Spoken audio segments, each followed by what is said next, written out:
9 miles of Panamanian mountain. Too vast, too dense, too deadly.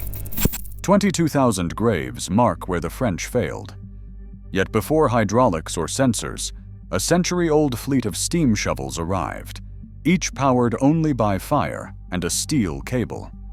What force could split a continent when every attempt had ended in ruin?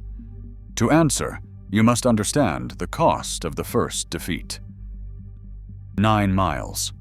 That is the length of the Culebra Cut, a scar etched across Panama's backbone, a channel so vast it redefined the land itself. Surveyors, armed with little more than compasses, steel tape, and notebooks, forced a straight line through jungle so dense that noon brought only a green twilight. They marked a path where no road had ever run, through hills that had never felt the bite of steel. The mountain above the rails rose 312 feet, higher than a 20-story building, a wall of clay, basalt, and ancient volcanic stone. Each foot of depth was a fresh confrontation with gravity's pull, a new chance for the slopes to give way. The numbers, recorded in precise columns, seemed almost to taunt the men who wrote them. 9 miles long, a channel wide enough for ocean-going ships, and a depth that swallowed the sun. Engineers tracked every inch, logging measurements in leather-bound survey books, tracing the slope from summit to railbed, mapping every ridge and hollow that would soon vanish. The scale of the task was staggering. 96 million cubic yards of earth to be moved, enough to bury Manhattan beneath 50 feet of spoil. The land fought back at every turn. Rain transformed slopes into rivers of mud, swallowing equipment and erasing weeks of work. The tropical sun baked exposed clay into stone, halting progress until pickaxes could break it loose. Every calculation had to answer to the mountain's mass. Every plan was tested by the weight of the earth itself. In the Culebra Cut, numbers became more than figures on a page. They became the measure of resistance, the tally of obstacles, the enemy to be conquered. Before the first shovel struck, the sheer magnitude of the project demanded something new, a machine that could match the mountain, inch for inch, ton for ton. Here, the raw data was not abstract. It was the landscape itself, waiting to be reshaped. White crosses crowd the hillside, row after row, marking the place where hope and ambition met the hard edge of reality. 22,000 graves lie here, silent beneath the grass and the humming jungle. Each one holds a story cut short.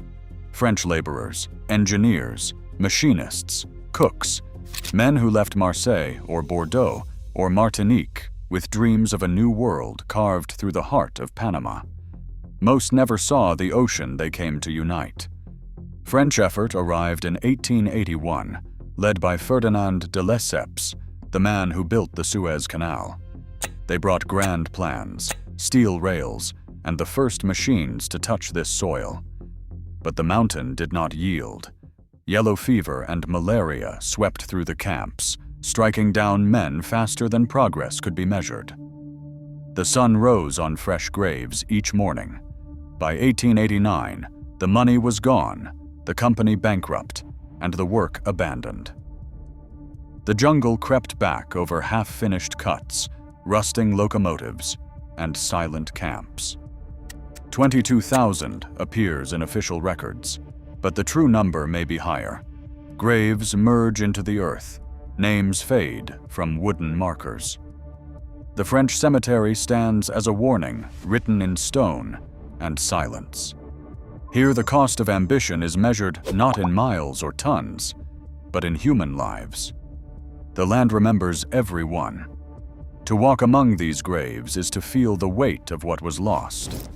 The air is heavy, the ground soft. No machine could lift this burden. The mountain waited, untouched, while the world wondered if it could ever be crossed. The challenge remained, but now the stakes were clearer. No calculation on paper could erase the memory of 22,000 who never left the cut. Wooden crates stacked high on the dock, each one stenciled with the name Bucyrus or Marion, numbers scrawled in black paint. The manifest listed 102 arrivals, steam shovels broken down to their bones for the journey south. Rail flat cars rolled in from Cleveland and Marion, axles groaning under the weight. Each crate held a part of something immense. A boiler as long as a boxcar, dipper arms thick as tree trunks, friction drums that would soon sing with tension. Longshoremen strained at ropes, guiding sections onto waiting wagons. The air pressed close, thick with the smell of pine planks and machine oil. Every bolt, every casting had its place in the ledger. 95 tons for each machine, not by accident, but by necessity. A mass dictated by the stubbornness of Panamanian rock. In the rail yard, crews unbolted planking with iron wrenches, revealing the steel ribs and battered paint beneath. The boiler came first, winched upright with block and tackle. Next, the dipper stick, 5 cubic yards of cast iron, edges sharp enough to split stone. Wheels and trucks lay stacked in rows, ready to be fitted under the chassis. The friction drums, wound with new steel cable, waited their turn. Men from Ohio, Pennsylvania, Jamaica, and Barbados worked side by side, sweat soaking their shirts before noon. Instructions were read aloud, checked against the manifest. Every part counted and recounted. A missing pin could delay the entire operation. The scale of it all was overwhelming. 1 shovel, 95 tons, 102 shovels, enough iron to lay a new railroad from ocean to ocean. As the sun climbed, the yard filled with the noise of hammers and the scrape of steel on steel. The crates that had crossed half a continent and the Caribbean stood empty, stacked in uneven pyramids, while the skeletons of new machines rose in their place. The mountain waited. Soon these giants would take their first breath of steam, and the work of cutting a continent would begin. A fireman stands at the open door of the boiler, sweat rolling down his cheek, shovel poised above a bed of glowing coal. The air inside the shovel's belly feels thick, heavy, hotter than any kitchen oven, easily 120 degrees before noon. With every load of coal tossed into the firebox, orange light spills across riveted steel, and the flames leap higher, licking at the water pipes coiled above. The pressure gauge, bolted to the boiler's flank, quivers as the needle creeps upward, 120, 150, 180 pounds per square inch, until it hovers near 200 pounds per square inch. The heartbeat of the machine is not a pulse, but a hiss, a low thrum, the constant rush of steam building behind heavy iron. Firemen work in pairs, trading shifts by the hour, their hands blistered from the shovel handle, shirts glued to their backs. The rhythm is relentless. Coal, sweat, coal, sweat. Every shovelful means more steam, more force, more risk. The boiler's appetite is never satisfied. If the fire burns too low, the pressure drops and the shovel stalls, stranded on the track. If the fire burns too hot, or the water runs low, the gauge can jump in seconds, too fast for comfort. A careless moment, and the safety valve screams, venting white-hot vapor that scalds the unwary. Not all water is equal. The nearest stream runs brown with silt and clay, so workers haul buckets to settling tanks, makeshift pools lined with stone, built by hand. Water stands for hours, letting mud settle to the bottom. Sand filters strain the rest, but still grit sneaks through. Every fireman knows the stories, scale building up inside the boiler, choking the pipes, raising pressure beyond the safe mark. In rare whispered moments, someone mentions what happens if the boiler bursts. A wall of steam, iron shrapnel, firemen caught in the blast. But the work never pauses. As the gauge steadies near 200 pounds per square inch, the whole machine seems to vibrate with potential. a living thing held together by bolts and rivets. The fireman wipes his brow, glances at the trembling needle, and throws in another load. Outside, the mountain waits. Inside, the only sound is the roar of the fire and the steady rising breath of steam. Steam gathers in the boiler, pressure rising, force searching for release. The path from fire to earth runs through a maze of iron, friction drums, steel cables, pulleys, and gears. There is no oil-filled cylinder here, no hydraulic piston to smooth the power. Instead, the heart of the shovel is a row of drums, massive grooved wheels, each as wide as a man is tall, rotating with the slow, deliberate pulse of steam. When the operator pulls a lever, a band, clutch, tightens around the drum. Steam from the boiler drives a piston that spins the drum and winds the cable. The cable itself is thick, woven from hundreds of strands of steel wire, each strand tested by the weight of the mountain. It runs from the drum, over a sheave at the boom tip, down to the dipper arm, a cast iron stick ending in a bucket the size of a small car. The cable hums with tension, singing a high-pitched note as it takes the load. Every movement in this system is visible, audible, tangible. The drum groans, the cable vibrates, the whole shovel shudders with the effort of lifting 8 tons of earth in a single bite. The dipper is not just a tool, but a promise. 5 cubic yards, 8 tons at a time, torn from clay and basalt. The operator cannot see the load directly. Instead, he reads the machine like a blind man reads Braille, feeling the cable's vibration through the lever, listening for the change in pitch as the bucket fills, sensing the shift in resistance as rock yields or refuses. Every ounce of force must travel this mechanical pathway, from the fireman's coal to the cable's taut song.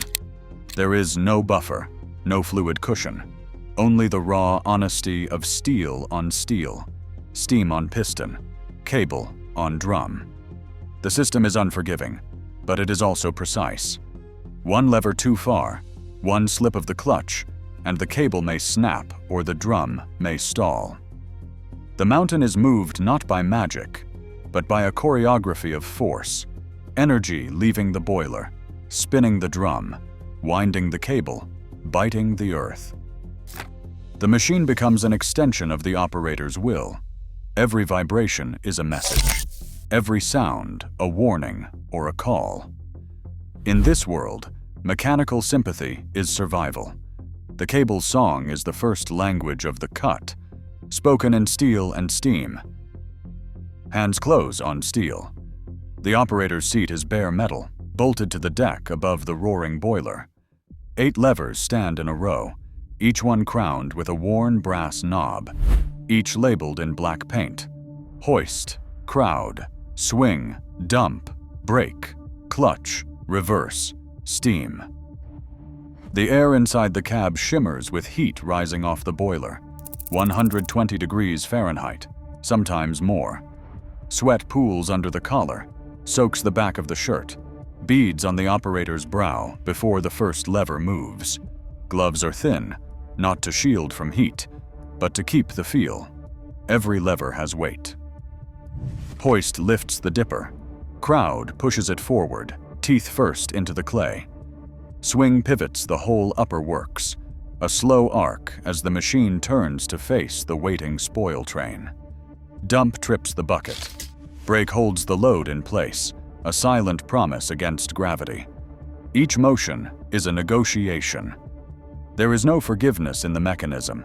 Too much pressure, and the cable snarls. Too little, and the bucket drifts back, spilling rock across the track. The operator's hands move in a practiced dance, never pausing, never hesitating.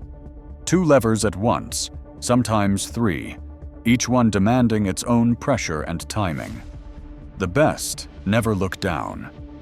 Eyes on the cut, ears tuned to the hiss of steam, the groan of the friction drum, the high whine of cable under load. The metal seat radiates heat from below, a constant reminder of the fireman's labor. Every breath tastes of coal and oil. Every heartbeat measured by the pulse of the machine. Outside, the mountain waits. Inside, the cab is a world of levers and heat, of judgment and nerve. There are no sensors, no safety glass, no margin for error. The only warning comes through the steel itself, a shudder in the lever, a sudden slackness, a sound that does not belong. The operator learns to trust the machine and to fear it. 8 levers, 1 mind. Every ton of earth moved is a test of skill, a wager against the mountain's patience. In the Culebra cut, mastery is measured not in years, but in moments, each one balanced on the edge of steam, steel, and human nerve. A steel cable, 300 feet long, stretched tight between drum and dipper, holds 8 tons of earth on every pass. Most days, it hums, a high, constant pitch, vibrating through the frame, a song of tension and trust. But trust in steel is always borrowed. Early in the season, before the cut has earned its scars, a single broken wire hides among hundreds, invisible to the men who guide the levers. The morning is routine. Crewmen wipe sweat from their brows. Coal glows in the firebox. The operator's hand rests on the hoist lever. The dipper bites into a seam of rock, cable taut as a violin string. Then, without warning, a sound sharper than thunder. Metal shrieks, a note so violent it silences the whole machine. The cable snaps. For a heartbeat, nothing moves. The severed end whips through the air, faster than a man can turn his head. Steel uncoils with the speed of a striking snake, lashing through the open cab. 3 men are struck. 1 staggers, blood running from his arm. The other 2 drop to the deck, stunned by the blow. The whistle shrills for help. Work halts as men rush to the wounded, shirts torn for bandages, faces pale in the furnace heat.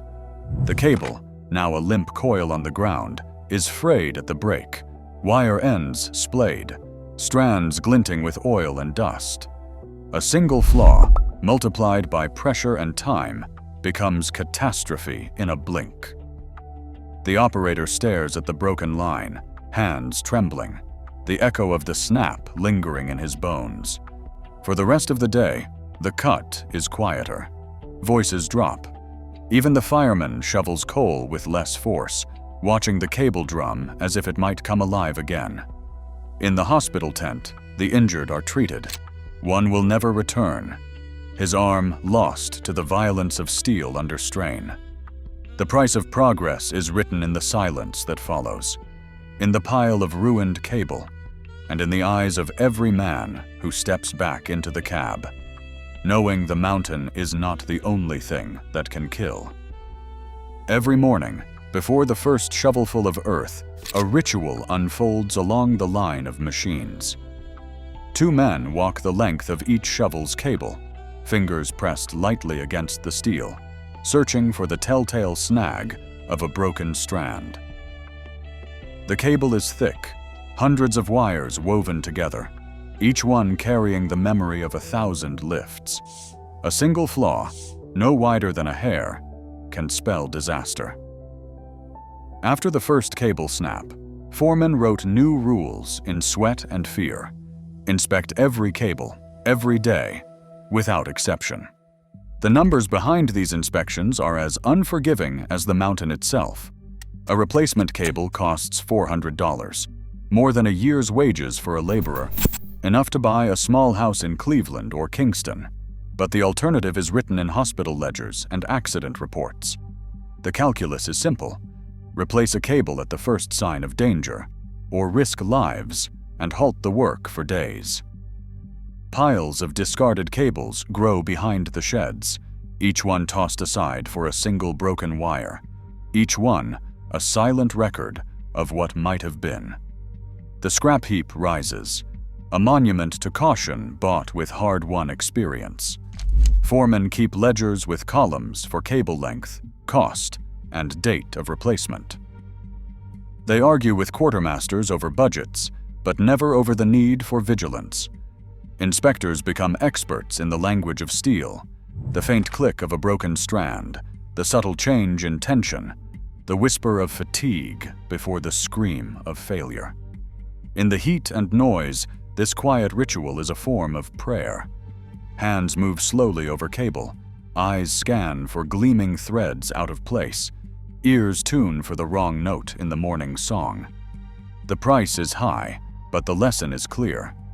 In the cut, progress is measured not just in tons moved, but in the discipline to stop, listen, and pay the cost of safety. The mountain demands tribute, and the men pay it in steel, vigilance, and the careful arithmetic of risk. A bell rings in the dispatch hut. A logbook opens, pencil poised, eyes on the clock. Along the length of the cut, steel rails gleam in the morning haze. Each shovel's dipper bites earth, 8 tons lifted, swung, dumped into waiting flat cars. The rhythm is mechanical, almost musical. Bucket thuds, cable hums, steam hisses, car doors slam. Every 8 minutes, a train of empty cars arrives, brakes squealing, ready for the next load. Dispatchers wave flags, signaling engineers to reverse, to inch forward, to hold for the next shovel. The cycle never stops. 102 shovels, each a 95-ton engine of hunger, feed a procession of dirt trains, 800 trains per day, straining to keep pace. At peak, 70,000 tons of spoil leave the cut every 24 hours. In the logbooks, numbers stack up. 96 million cubic yards, measured in columns, each figure a scar in the mountain's back. The system is relentless. Trains shuttle back and forth, shovels swing and dump, dispatchers scribble times and car counts. The cut pulses with movement, earth transformed into motion, motion into progress. This is not chaos. It is a throughput machine, tuned to the tempo of steam and steel, every minute accounted for, every ton a victory against the impossible. October 4th, 1907. The morning began without warning. Shovels moved in their rhythm, dippers biting at the mountain's side, rails shining under a cloudless sky. Then the ground shuddered, once, then again. Operators froze, hands gripping levers. A low groan rose from deep within the slope, the kind that travels up through steel and bone. In seconds, the hillside above the cut began to move. Not a trickle, not a slide, but a torrent.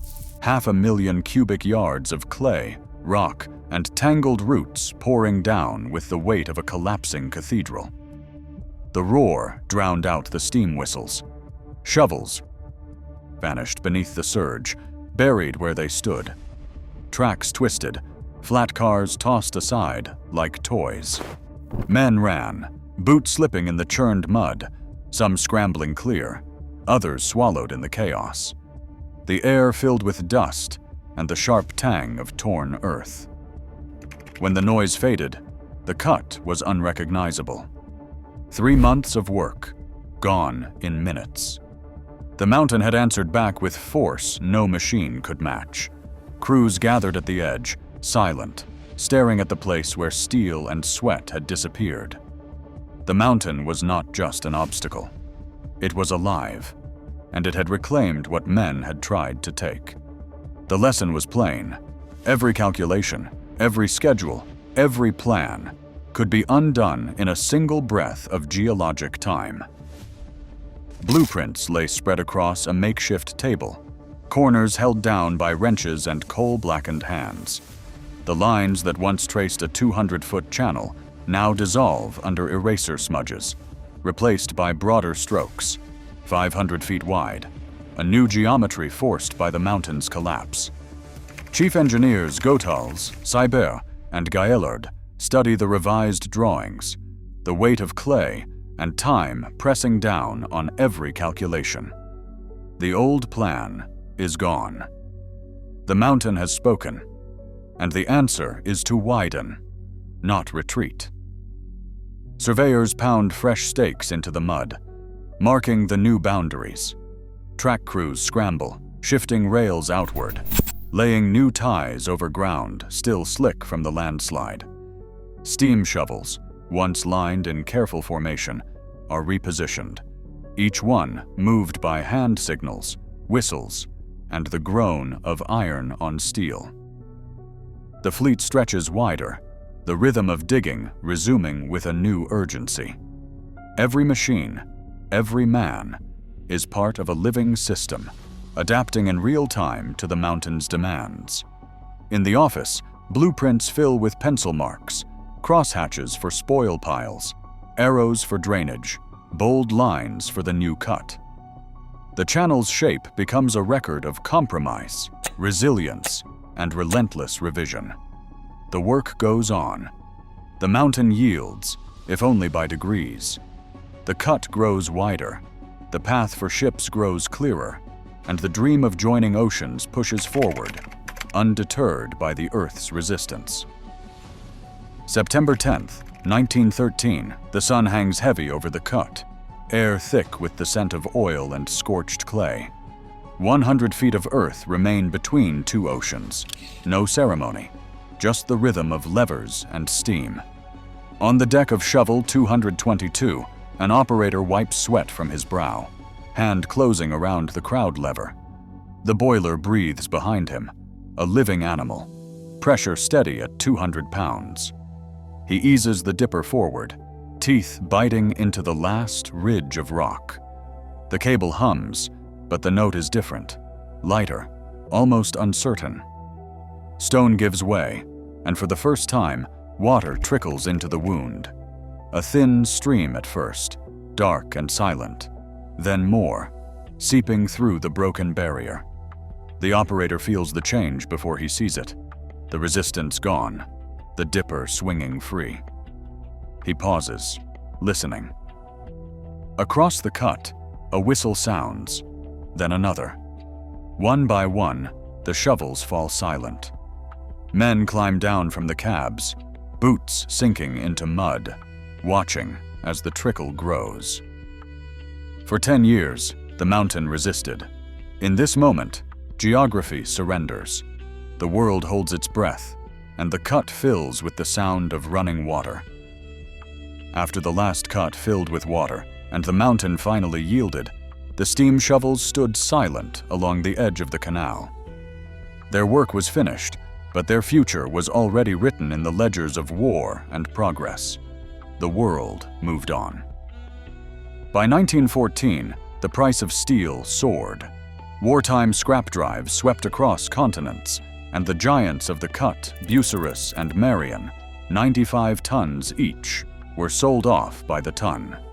Some crossed oceans to distant mines, their names lost beneath new coats of paint. Most were cut apart where they stood, torches hissing through thick iron, cables coiled and carted away. Hydraulics arrived with the new decade. Cylinders and pumps replaced drums and cables. The force that once sang along steel wires now moved in silence, hidden in fluid, controlled by a fingertip. The song of steam, the hiss, the clang, the cable's high-pitched hum, faded from the earth. In museums, a few relics remain. A rusted shovel sits behind velvet rope, levers worn smooth by vanished hands. A child climbs onto the operator's seat, small fingers reaching for brass knobs. The machine does not move. For a moment, the memory of fire and steel, of men who moved continents with nothing but judgment and nerve, lingers in the quiet. The age of steam is gone, but its echo endures, etched in the steel bones of a machine that once cut the world in half. Today, the Panama Canal still channels nearly 5% of all global maritime trade, powered by hydraulics and maintained by precision. But its foundation is mechanical memory, steel cable, human judgment, and fire. As automation deepens, fewer hands feel the weight of history in every lever. The world moves faster, but the forces that shaped it once sang through steel, not circuits. What will future builders remember when even memory becomes digital? Share your thoughts below.